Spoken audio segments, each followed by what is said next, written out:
To cite or not to cite? To be or not to be? That is the question. To cite or not to cite? That is a question. Well, what is the answer? That first week of class, you did that plagiarism assignment. What is plagiarism? Plagiarism is theft. Basically, you're stealing the intellectual property of somebody else and not giving them the proper credit. You're trying to take what they've done and you're trying to call it your own. In fact, you could actually plagiarize your own work. If you wrote some paper 3 or 4 years ago and you plagiarized that work from 3 or 4, you can plagiarize yourself. There is such a thing as self-plagiarizing.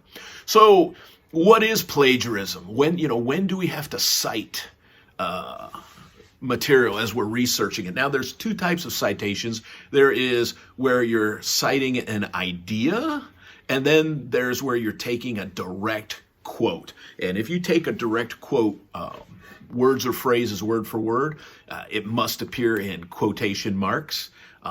And look, this is one of the only times we use quotation marks.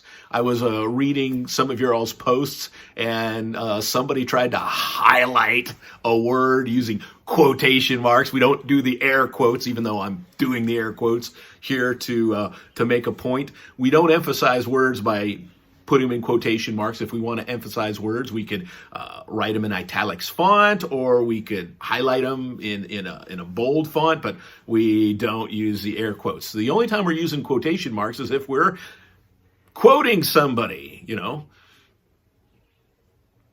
Mr. Hale said, comma, quotation mark. Don't do the air quotes. Period. Quotation mark. There you go, quotation marks. The only other time you could use quotation marks would be if you were going to put in you were referencing the name of a book, the name of a song, the name of a movie. You can put that in quotation marks, but I much prefer also to write that in italics form. So the 2 types of citations, once again, we have a direct quote or we have an idea. Now, when to cite? When to cite? All right. If somebody makes a statement and you don't believe it, you might, want to raise the old BS flag. Hey, I don't believe what you're saying. Okay, well, that's why we got to cite our sources. So, for instance, nobody would argue the point that a dog has 4 legs and a tail, that it, wags a tail and it barks. You don't have to cite that. That's common knowledge. Everybody knows that a dog has a tail and 4 legs and barks. Everybody knows that. Don't have to cite it. On the other hand, chocolate labs. I got a chocolate lab sitting right down here, Sadie. And Labrador retrievers were bred as water dogs. And they have webbed feet and a strong tail that acts like a rudder as they go through the water. You might say to yourself, what do you mean the dog has webbed feet? They're not a duck. What are you talking about? So if you would question that statement, hey, we have to cite that source. Look, anytime you use a date, you're going to have a citation. Anytime you use statistics, 10% of, dentists, whatever.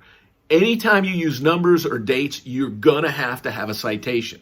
And so you would make a statement and you would put the citation. Now, your citation must match your reference page. So on your reference page in APA formatting, you've got an APA formatted reference. You have more than one. They will all be in alphabetical order, and they will start out with an author's last name. So every citation must match a reference page. They're like peanut butter and jelly. You don't have one without the other, So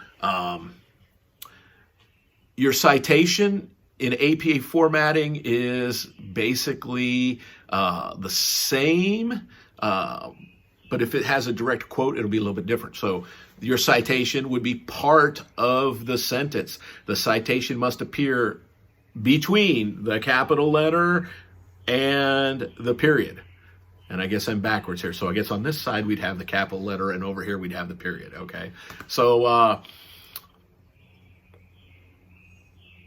the citation should not appear outside of the sentence. If the citation, and people do that, they'll write a sentence, a direct quote, they'll put a period, and then after the period, they'll put the citation. That's wrong. And it's part of the sentence. You just can't have it floating out there in outer space. So the citation format is going to always appear inside a couple of parentheses, okay? And the citation format will always have the author's last name, followed by a comma, and always have the date of publication, and the year is fine. So it might be, Hawthorne, 1787 or something like that.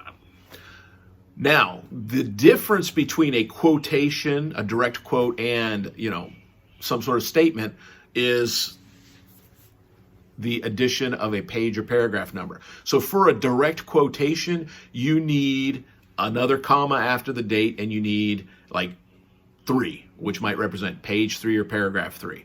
You would not put P.3. It would just be the 3. So if you're using a direct quote, you're going to quote it in quotation marks.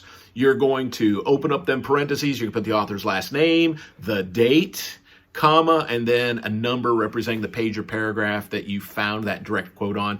Close it, period at the end. That is the citation for a direct quote. Now, a citation for some sort of statement that is not a direct quote, you've kind of paraphrased it a little bit and put it in your own words, that would just be open parentheses, the author's last name, comma, and the date, and close of parentheses. All right, so that's just a quick down and dirty about citations. Again,